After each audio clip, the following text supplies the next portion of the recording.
Welcome to the BraveTalk podcast, where we interview your favorite UNC Pembroke personalities and keep you up to date on everything happening with Braves athletics. Here's your host, Dick Christie.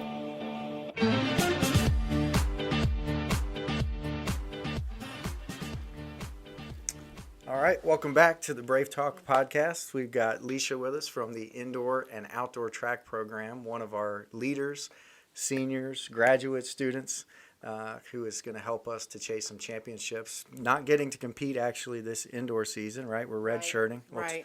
We'll talk about that in a little bit, but definitely want to get your perspective on what the team's outlook is. I believe we're leaving Saturday. Yes. And the men and women will go and try and chase another championship for us as they head to Conference Carolinas championships. Now, what town are they heading to? They're heading to JDL in Winston-Salem.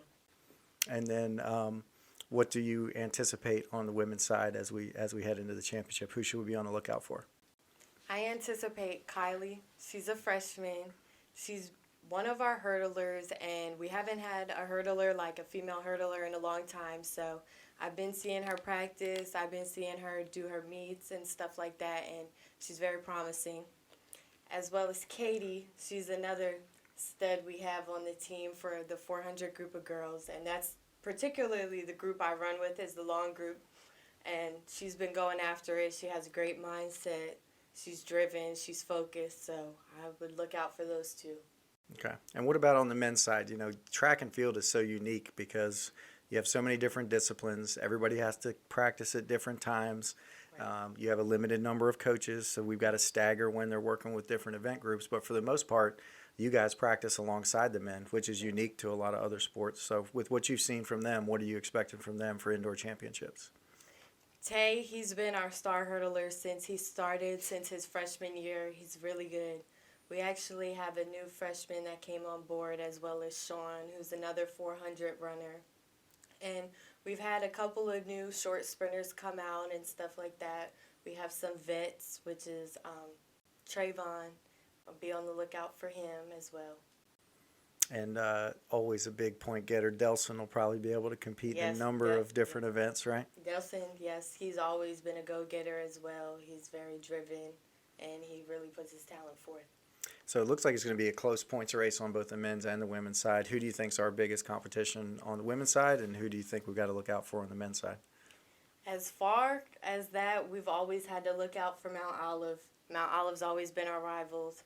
We're a little short in women this year, but I think they can pull through and put their numbers up.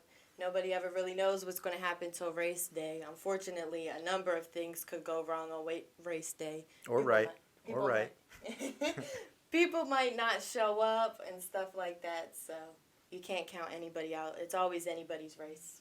Yeah, it is always nerve-wracking seeing as the points tick down as we head to those final relays and sprints down the stretch. Now, you are going into, this is your fourth year, is that correct? Fifth year. Fifth year at UNCP, working on a graduate degree. Yes. A very challenging graduate degree. Tell us what you're working on right now. Yes, I'm in the master's program for public administration. I have a concentration in criminal justice. I actually graduated my undergrad with criminal justice. I want to work with the youth, and yes, the MPA program has been very challenging for me. Like, it's very political science, public administration heavy, which is something I didn't do in my undergrad, so it's been tough. There's a lot of kids out there that need that support and need that help. Yes, I work with a teen court program right now, so it's a restorative justice program where I help at-risk youth who have like low-level misdemeanors in school and stuff like that. So I try and put them on the right path in the right direction because, you know, a lot of people don't have that guidance. I was fortunate enough to have two parents who helped me out a lot, so I always wanted to give back. Two parents, one famous parent, right? Your dad is Alan Jackson, the country music star, or no? Not really, but we get that a lot. Yeah. It's okay, though. Yeah, Alan Jackson. I saw that. I was like, I know who that is. So one thing I think your teammates admire about you, you've battled through a lot of injuries and been very dedicated and tried to work your way back and still been a leader. So talk about some of the things you've faced and how you've tried to overcome that adversity. Yes. My sophomore year, I had this back problem.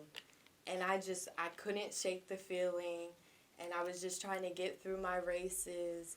I seen multiple doctors, talked to the athletic trainers. Everybody was pretty much like stumped. They didn't really know what was wrong. And then it eventually got to the point where I couldn't run. I couldn't push off. Like, I would just get this sharp pain in my back. I had got an MRI and an x-ray, and later found out that I had a stress fracture. I ran my whole sophomore year with a stress fracture. I actually ran the fastest I ever ran with it, which was kind of crazy when you think about it. With the toughness there. Yes, what the human body can do and the adrenaline when it comes to race day. But unfortunately, just from just pushing it, I didn't have my junior year, even though it was looking very promising. So yeah, that was unfortunate, and I'm still kind of recovering. I'm still getting back in there. I did run my senior year. It wasn't what I expected, but it was okay. So, talk about when you're out injured like that. What are some ways that you've tried to be available and supportive to teammates, and what are other ways that you can help when you're not in the lineup? So when I was hurt, it was really a test of my faith and believing in God and trusting the process. So when I see my other teammates down or going through injuries themselves I try to uplift them, like, this isn't the end, like, it could be worse and stuff like that. Or like, even from the outside looking in, like, I always try, I was still going to practice. Even when I was hurt, I was still going to practice. I was out there. I was watching them practice and stuff like that because I still wanted to be involved in some capacity. Like, it could have went very different from me. I could have stopped running, but I didn't, and I was able to push through. That's good stuff. So, talk about this fall. We were able to get some things online for our women's track locker room and getting that in a little bit better shape. And then earlier this spring, we were able to unveil that to the team. Talk about how that went down and what that meant to you guys. Well, originally, our coach, Eddie, he had texted us in the group chat, and he said, the athletic director, Dick Christie, wants to meet with you guys. And I'm thinking, like, what do we do? We don't ever get a meeting from the AD himself, so I was kind of nervous because I didn't know what to expect. And they had us meet at the football field house. And I know we have had some meetings in there with Miss Christina Chow and stuff like that. So I'm thinking, honestly, the worst. And then we were showed the locker room, and it was such a surprise. Like, I've been here since 2019, and we had a little bit of a small locker room here in the athletic building. But it was just amazing. It has all these pictures on the wall. Like, it's nice to have something to yourself and notice that the athletic department has taken into consideration all the hard work that we do put in. Because growing up doing track, I've been doing track probably since I could walk. And was it a family thing? Yes. Was? I feel like track was always the disrespected sport. In my opinion, we didn't get as much recognition as other sports. Like, yeah, everybody loves football, everybody loves basketball, and things like that. So it was really nice having our own locker room, like something that's meant for us, where we can do team bonding and like things like that. Yeah, I played multiple sports, but golf was my sport growing up, Really? And then playing in college. And it's the same thing. When you're in a sport that doesn't have home events, right, and it's not in front of people, it makes it tough Right. to not be overlooked, right? And like, that's the other thing. We have had home meets.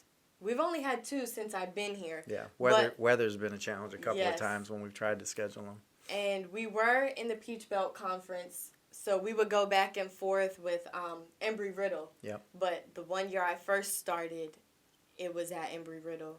Well, actually, my sophomore year, and then COVID had happened, so we didn't get to have an outdoor season. And nobody wants to come to a track meet. We might promote, we're having a home meet. Nobody comes like they do. I wouldn't say that. We've had weather challenges, but yeah, we definitely got to let people know in advance when it's only one time a year. That is true. Some people, they like coming. The families, it was actually really nice, even though we had really bad weather last year. A lot of people's families and support systems, they did show up. That might be the coldest I've ever been. That was a very cold and wet day. Yes. We did well. We were sweeping water off the track that day. Yeah, that wasn't the only place we were having to mop water out of, that's for Yeah. sure. Now, our conference actually does neutral site championships for a lot of our sports, track and field included. So we were able to strike a partnership last year with Myrtle Beach. Talk a little bit about that venue and being able to have all of the men's and women's teams there and what that was like. I really think Myrtle Beach is a nice complex because most of the schools we run at are like off branch to a college campus. Mm-hmm. So it was nice. They had the turf field. I always prefer turf fields when we warm up. Yeah. They did have a designated warm up area as well that was turf. So Myrtle Beach is really nice. It was nice. Yeah, I think our conference has done a nice job trying to find those neutral venues where everybody can come in and everybody get an equal championship experience. So I was excited to see that last year for both teams. And I believe we head back there this year for outdoor, if I'm not mistaken. Yes, we are. So that'll be good. You talked about growing up and being in track and field for a long time. So talk a little bit about where you grew up, because we actually grew up not too far from each other. Yes. I grew up in Sicklerville, New Jersey. I'd like to say it's a pretty big town. Like, we have 3 high schools within our district alone. But it was nice.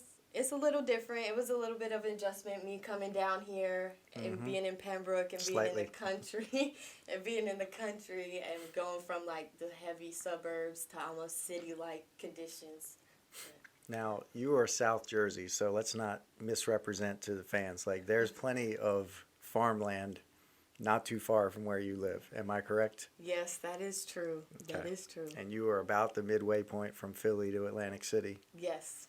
Yes. So I the was beach? across the bridge on the Yes. other side, south of Philadelphia, but not too far away. In the middle of the beach and the city, so it was nice. And a lot of people also don't realize, so New Jersey's the Garden State, mainly because of that southern part where you live, Yes. a lot of farmland.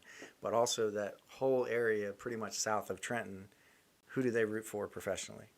The Eagles. The Eagles. Any Philly sports, the Eagles, of That's course. what I'm talking about. See, everybody way. automatically assumes what when you're from New Jersey? They always think I'm a Giants fan or I'm a Jets fan. I know MetLife Stadium is in New Jersey, but no, that's a little further from me.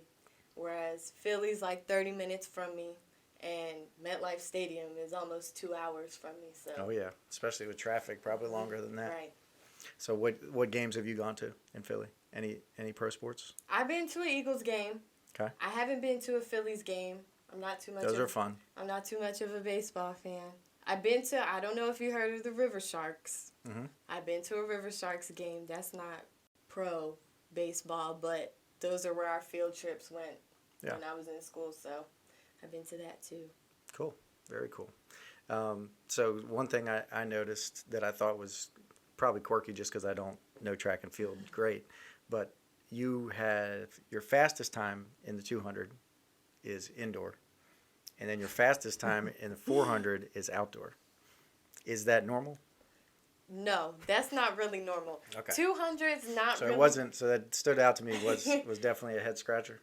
200's not really my specialty, but I had a bad race in the 400, that meet specifically, so I got a little angry, so I ran a little harder when it came to the 200. Gotcha. And then I don't really do the 200 much outdoor, so yes, that's why. So that's what added to that. So what is your favorite event? My favorite event has to be the 400. When I first grew up doing track, I did distance. I did the 800, I did the 1500, I did the 3000, I did the cross country. And then I kind of transitioned over to sprints. I don't know. I think I grew out of distance a little bit. So that was actually a hard challenge for me too, being as though like developing sprint mechanics on the track, getting faster and stuff like that. So that was the challenge as well. Gotcha. Okay. So what do you think the average fan doesn't know about track and field that they need to?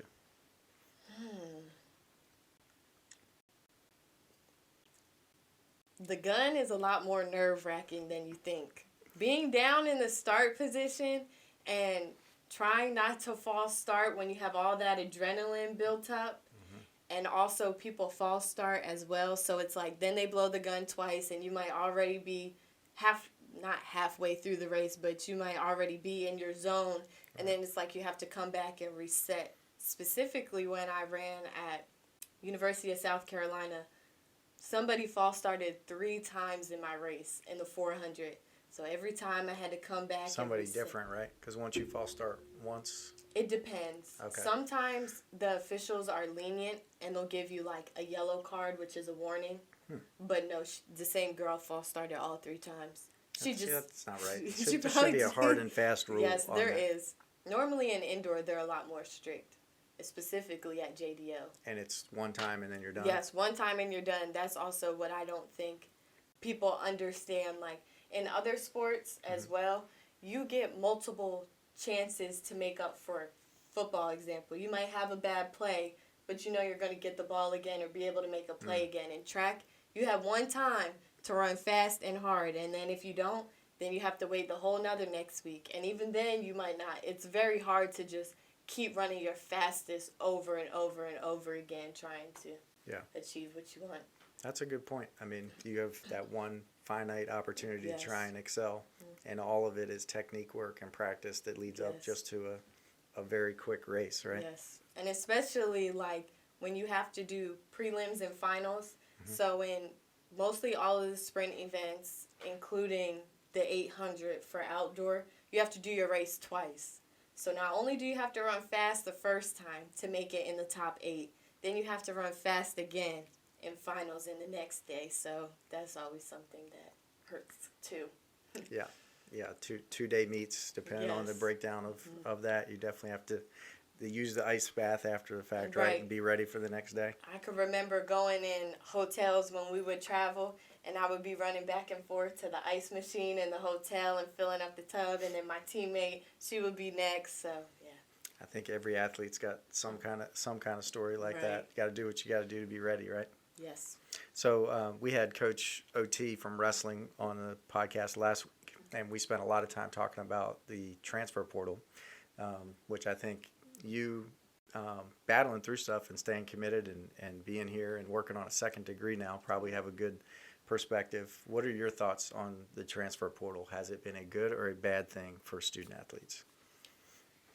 I've never really particularly thought about the transfer portal because I do like staying committed to a team, especially if I have a team and coaches who believe in me and who implement like certain principles to stand by. So I've never been one to like just want to up and leave, but I do understand people have like their personal preferences and stuff like that. I just personally don't want to bounce around and stuff like that.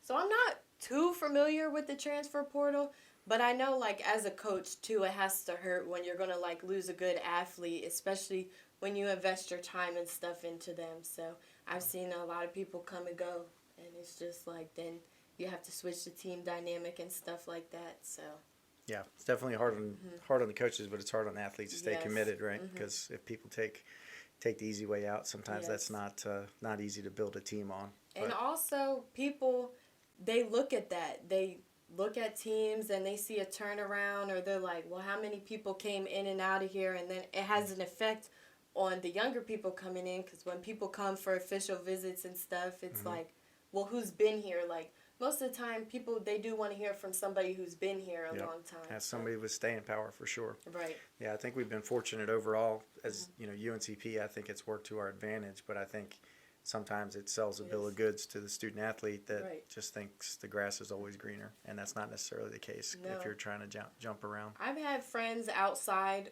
of Pembroke, not like any schools near here or anything like that.